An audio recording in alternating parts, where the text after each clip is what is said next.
जय हरी विठ्ठल माऊली. चला तर मग वारीला मी चालले आहे लातूर रूपी आळंदी वारीसाठी. मी पायी वारीला निघालेली आहे. तर चला मंडळी माझ्यासोबत आहात तुम्ही पण तुमची पण वारी घडेल, तुम्हाला पण वारीला मी घेऊन जाणार आहे. चला अशा प्रकारे मी निघाले आहे माझ्या खंडापूर नगरीमध्ये. सध्या माऊली, तुकाराम महाराज, पांडुरंग, जनाबाई, विठ्ठल, रुक्मिणी असे पूर्ण साधू संतांचा मेळा जमलेला आहे. त्या मेळ्यामध्ये आपल्याला जायचं आहे. हे पहा, मी आले इथं खंडापूर या तीर्थ ठिकाणी. सर्वात प्रथम मी त्यांना वंदन करू इच्छिते. त्यांचा खूप आणि खूप आभार. ज्याही कोणाच्या मनातली ही संकल्पना असेल, ज्या कोणाच्या मनामध्ये आलं की हा सुख सोहळा लातूर येथे साजरा करण्याची संकल्पना, ज्या कोणाच्या मनामधनं ही संकल्पना आली आणि त्या संकल्पनेने हे एवढे मोठे रुद्र रूप धारण करून आज इथं उभी आहे आळंदी, त्या महामानवाला माझा शतकोटी प्रणाम. खरंच आणि खरंच मी त्यांना नतमस्तक होऊ इच्छिते. कारण त्यांच्या संकल्पनेतून करोडो नाही, हजारो नाही, ना शेकडो नाही, शब्दच नाहीत, खर्व सुद्धा कमी पडेल अशा एवढ्या जनसेवेचा आशीर्वाद, दुआ, आनंद त्या माऊलीसाठी आहे बरं का.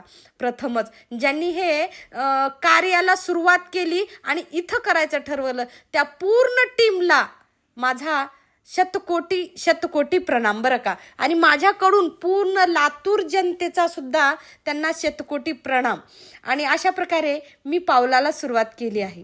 मला माझ्या माहेरचे खूप धार्मिक परिवार असल्यामुळं मला भजनाची आवड आहे आणि मी लहानपणापासून भजन केलेली आहे, भजन पाहिलेली आहे. त्याच्यामुळं आणि विशेष म्हणजे मी आळंदी टू पंढरपूर 3 वर्ष पायी वारी सुद्धा केलेली आहे. त्याच्यामुळं मला सुंदरपैकी पाऊल खेळता येतं, भजन म्हणता येतं.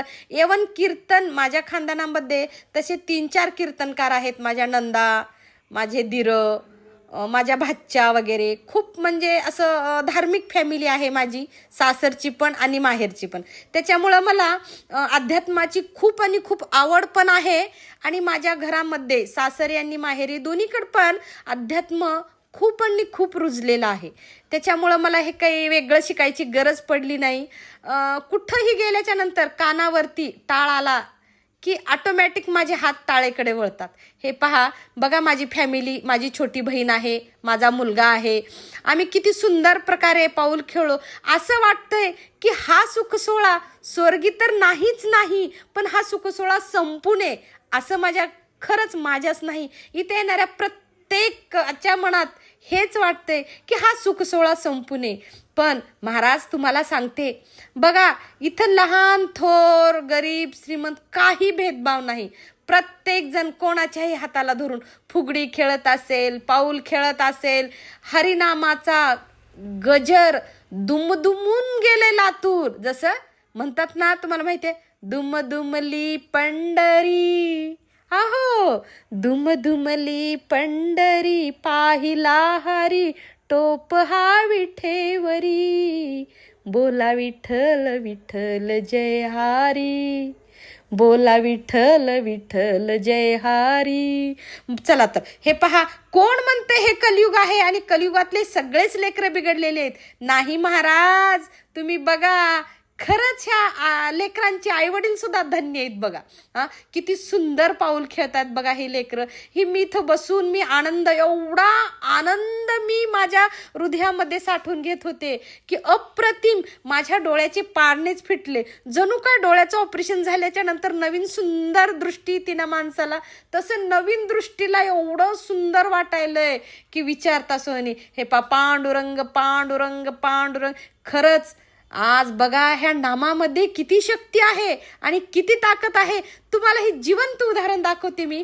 आजीचं वय मला वाटतं 80 आहे. मी आजीला विचारलं, 80च्या पुढचीच हाय माय म्हणली आजी. बघा, आजीनं मला माझा हात धरून मला झुम्मा खेळायला लावली. हे आजीचं पहिलंच्या काळातलं पाऊल खेळणं बघा.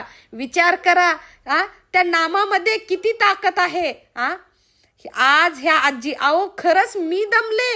हे बघा, हे पहिलं जसं म्हणजे एक आपण भारूड रूपी भांडण असतंय त्या प्रकारे ही भारूड रूपी आजी किती सुंदर डान्स केली बघा आजीनं माझ्या. मग ह्याला वय, ह्याला काय लहान मोठं गरीब श्रीमंत आहे का हो? इथं ह्या नामाच्या गजरा पुढे सगळं शून्य आहे. हे आजीची दुसरी एक मैत्रीण आली आमच्या सोबत. एवढं एन्जॉय केले ना मी. खरंच हा सप्ताह अस्मरणीय सप्ताह आहे, अलौकिक सप्ताह आहे खरंच. बघा आता आजी म्हणली चल ग पोरी फुगडी खेळ माझ्यासोबत. बापरे, मला तर एवढा आनंद झाला की विचारता सोनी. ह्या आजीचं वय सुद्धा 75 वर्षाची आजी आहे म्हणे. 75 वर्षाची आजीनं फुगडी खेळली. असं गळ्याला पडताच माऊली असं वाटलं की कुठं मी माझ्या हृदयाला बर्फाचा गोळा लावून घेते की काय. एवढी थंडावा आणि गारवा आहे माऊली ह्या ठिकाणी, ह्या क्षणाचा. एकाचा हात सोडला तर दुसरा धरतो, दुसऱ्याचा हात सोडला तर तिसरा हात धरून फुगडी खेळा, पाऊल खेळा, झुम्मा खेळा. काय आनंद आहे इथं. मी तर तुम्हाला सांगते, तुम्हाला वाटत असेल बायाच फुगडी खेळतात, बायाच झुम्मा खेळतात. हे पहा, माणसं सुद्धा पाऊल खेळतात इथं. असं नाही नवरा बायको. हे पहा माझ्या पाठीमागे एक कपल फुगडी खेळतय. किती भाग्यवान माय माऊली असेल की तिचा नवरा तिच्या हाताला धरून फुगडी घालतोय. खरंच अप्रतिम क्षण आहे हा. म्हणजे बोलायला तर शब्दच नाहीत माऊली. तुम्हाला काय सांगू, मी निशब्द आहे बघ. इथं मला एकच आठवतं, बोलावा विठ्ठल, करावा विठ्ठल, पहावा विठ्ठल, जीव भावे, येणे सुख नाही कोठेही आणि कोठेही. खरंच हे सुख कुठंच नाही. धरतीच्या पाठीवर जर तुम्हाला स्वर्ग बघायचा असेल तर तुम्ही नक्की, मी तमाम जनतेला आव्हान करते की उद्याचा लास्ट दिवस आहे. माता भगिनींनो, माय मावल्यांनो, खरंच जर सुख, सोहळा, आनंद आणि स्वर्ग काय आहे बघायचं असलं तर माझ्या खंडापूरला या, माझ्या लातूर नगरीला या आणि एक वेळेस पाऊल खेळून बघा. काय तुमच्या पायात ताकद येईल. मग मी पाऊल खेळलेला बघून तिथं एक काका आले आणि दिदी आली. म्हणली दिदी स्पीकरवर म्हण ग, तुझा आवाज छान दिसतोय. हे मी पूर्वी भजन केल्यामुळं माझा आवाज आणि मला म्हणता पण येतं, सगळं पाठ पण आहे, त्याच्यामुळं स्पीकर दिली ह्या दिदीनं. आणि मी हरिनामाचा गजर करत आहे विठ्ठलाचा माझ्या. मला खरंच मी भाग्यवान समजते. मी माझ्या आईवडिलाला कोटी कोटी प्रणाम करू इच्छिते की माझ्या आईवडिलांनी मला अशा मार्गाला लावले की. आणि मी सासरच्या पण माझ्या, विशेष म्हणजे माझ्या सासरी माहेरपेक्षा डबल म्हणलं तरी चालेल, माझ्या सासरी देवदेव होते.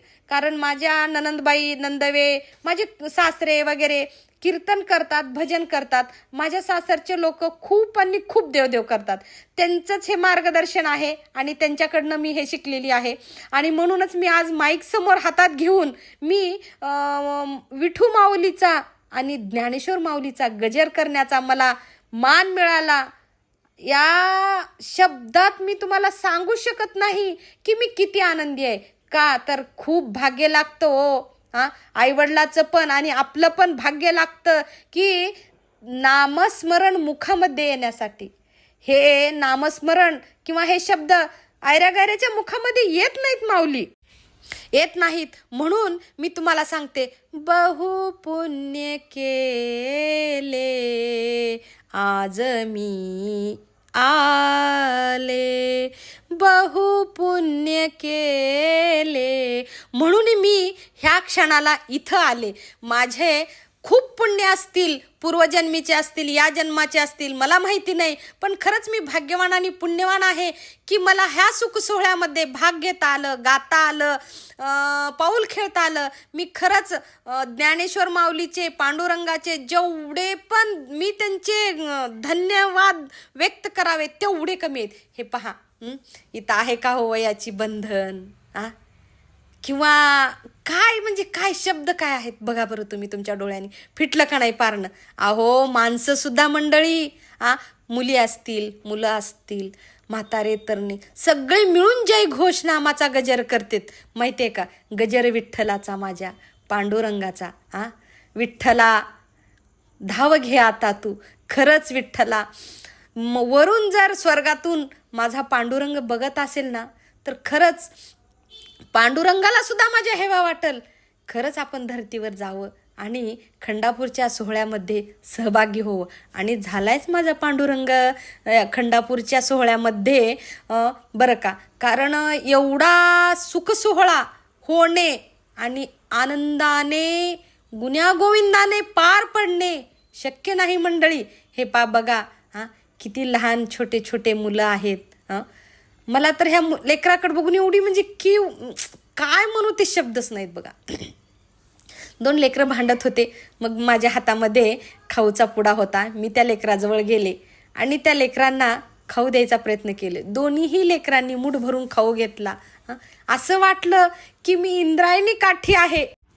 बाळांच्या हातावर खाऊ दिला आणि त्याला म्हणलं आणखीन हवंय? हो म्हणल्याच्या नंतर दोन्ही हात भरून मी बाळांना लेकरांना खायला दिलं. असं वाटत होतं इंद्रायणीच्या काठी वसलेलं हे आळंदी गाव माझ्या लातूरमध्येच आले. हे पहा, तिथून आम्ही थेट इथं कीर्तनाला आलो. कीर्तन चालू होतं महाराजांचं. हे पहा, इथं किती छोटे मुलं आहेत. पाहताय तुम्ही, टाळ घेऊन उभा टाकलेले. छोटे आहेत, मोठे आहेत, वयोवृद्ध माझे माऊली आहेत. इथं सगळ्या माय माता भगिनी आहेत. सगळेजण अतिशय प्रेमाने इथं तल्लीन होऊन, कोणाला स्वतःचं भान राहिलं नाही, इतके तल्लीन होऊन कीर्तनाची म्हणजे आस्वाद घेत आहेत सगळेजण. काय पब्लिक आहे महाराज, तुम्हाला मी काय सांगू. तिथून कीर्तन झाल्याच्या नंतर मी सेवा करावी म्हणून अन्नक्षेत्रावरती आले. हे पहा, अन्नक्षेत्रावर तर अजब नमुना बघायला मिळाला. हे पहा, ट्रॅक्टरनी भाताचे पातेले येत आहेत. कुठून येत आहेत, कसे येत आहेत, त्या माऊलीला माहिती आणि त्या पांडुरंगाला माहिती बघा. आणि अशा प्रकारे सेवा करावी म्हणून मी आणि माझी छोटी पंक्तीला जेवायला वाढायला निघालो. आम्ही कमीत कमी 10 पंक्तीला जेवायला वाढलं महाराज. तुम्हाला सांगते, प्रत्येक जण माऊली भात द्या, माऊली वरण द्या. असं वाटत होतं की हे जूनच महिना आहे आणि ही आषाढी वारी आहे. माझ्या जून महिन्यातली जी आषाढी वारी असती ना, सेम आणि सेम तेच रूप घेतलंय माझ्या लातूरनं. आज माझी लातूर नगरी असं वाटतंय की आषाढी वारीच चालू आहे माझ्या लातूरला. असा एवढा सोहळा जो आळंदी आणि पंढरपूरच्या मध्ये चालतो ना, तोच आज सोहळा इथं माझ्या लातूरमध्ये चालू आहे. तर मी तमाम जनतेला, पूर्ण महाराष्ट्रातल्या जनतेला आव्हान करू इच्छिते की तुम्ही सर्वांनी एक वेळेस येऊन इथला शीत खावा. इथलं अन्न जर आपल्या पोटात गेलं तर माणसाला आयुष्यभर रोगराई सुद्धा होणार नाही हो. एवढी ताकद आहे ह्या अन्नामध्ये, माहितीये का. कुठून भाकरी यायलेत, कुठून वरण यायलंय, कुठून नुकत्या येत आहेत, कुठून काय येतंय, लोणचं, चटणी, ठेसा, टमाटे, कांदे कुठून कुठून यायलेत कुणाला पता नाही. गाड्याच्या गाड्या येऊन उभा टाकायलेत महाराज. विचार करा, घरी 2 पाहुणे आले, फॅ फॅ उडती. एका मुलीचं लग्न करायला उभा टाकलो, आपल्याला काही सुधरत नाही महाराज. घामे घूम होऊन जातो आपण. आज इथं शेकडो पंक्त्या उठत आहेत आणि असं नाही की कोणाला मिळालं आणि कोणाला नाही. प्रत्येकाच्या जवळ जाऊन पंक्तीला प्रत्येक माणसाला विचारून भात पाहिजे का, वरण पाहिजे का असं. आणि मी लातूरची नागरिक या नात्याने उभ्या महाराष्ट्राला मी निमंत्रण देत आहे की माझ्या लातूर नगरीमध्ये महाप्रसादासाठी अगत्य यावे आणि महाप्रसाद ग्रहण करावे.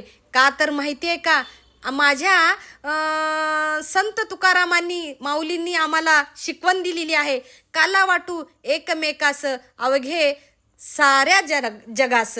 तर मी माझ्या माऊलीचा महाप्रसादासाठी